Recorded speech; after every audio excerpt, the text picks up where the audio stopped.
आप भोजपुरी फिल्मों में एक्टिव रहे हैं, दिल्ली में अभी आपकी राजनीति है, आप पैन इंडिया आपका हम देख रहे हैं कि पूरा आपका वर्चस्व है, लेकिन जब आप बंगाल में जाते हैं तो बंगाल के हो जाते हैं, उत्तर प्रदेश में आएंगे तो यूपी के हो जाएंगे।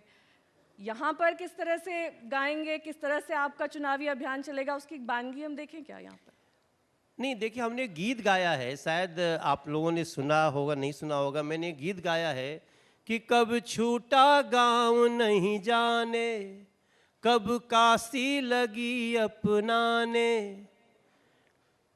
कब मुंबई का रास्ता धराया, कब दिल्ली की गलियों में आया, कब भोर हो गई, इतनी कृपा कैलू विंध्याचल मैया, किशोर हो गई।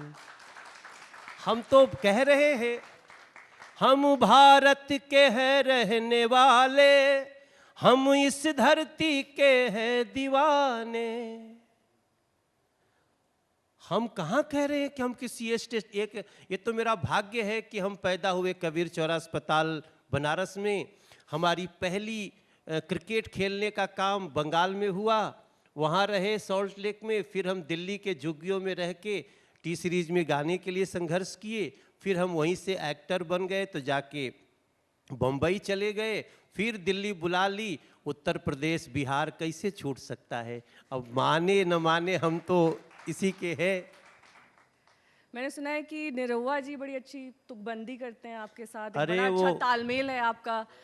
तो क्योंकि यहाँ पर अब गीत संगीत की शुरुआत हो ही चुकी है निरहुआ जी, मनोज जी को तो आप गुरु जैसा मानते होंगे। मैंने देखा कि जब आप मिले तो आपने पैर छुए और इनका आशीर्वाद लिया।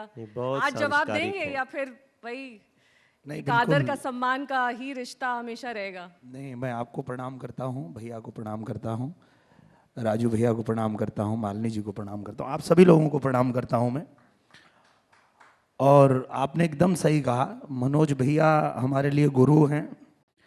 और जो भी कलाकार गायकी से फिल्मों में आए, उनके लिए तो इनको भगवान की तरह ही हम लोग देखते हैं कि इन्होंने ही एक रास्ता दिखाया हम लोगों को कि एक गायक भी हीरो बनने के बारे में सोच सकता है। तो वो सम्मान तो जीवन भर रहेगा, हमेशा रहेगा। जहाँ तक बात है जुगलबंदी की, गायक हीरो बनने के बारे में सोच सकता है, उसके बाद हीरो बनने के बाद राजनीति में भी आने के बारे में सोच सकता है। हाँ, वो सारा रास्ता यही दिखाते हैं जी। बिल्कुल, तो थोड़ी गलती हो गई कि आप आजम, अब जहाँ पर आप चुनाव लड़े वहाँ पर आप अखिलेश यादव से हार गए।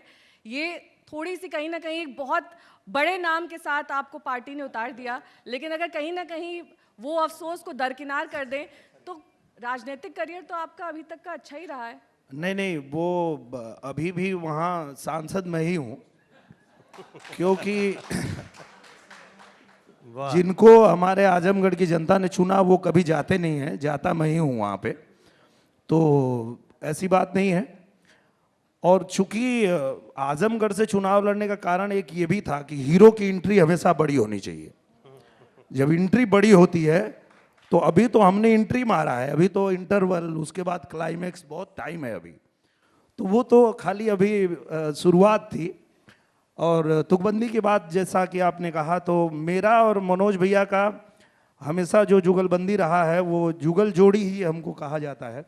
जैसे हमारे प्रधानमंत्री जी और मुख्यमंत्री जी हमारे योगी आदित्यनाथ जी हैं, तो जुगल जोड़ी के ऊपर में हम दोनों भाई कभी कभी बात करते हैं, आपस में बैठते हैं। तो मैं चाहूंगा कि मैं आपको भी 2 लाइन सुनाता हूं।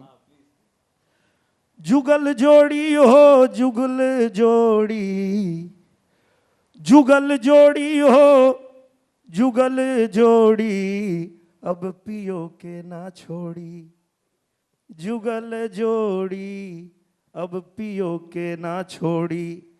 ये उधर की जुगल जोड़ी। अब इधर की जुगल जोड़ी की बात करते हैं। जुगल जोड़ी हो जुगल जोड़ी, एक को सिटिया ना छोड़ी।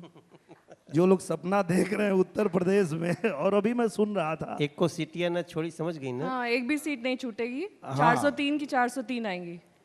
हमारी कोशिश तो यही है। तो यही हाँ, रहेगी। वही जब हम 403 के लिए लक्ष्य लेके चलेंगे तब 300 पार करेंगे ना।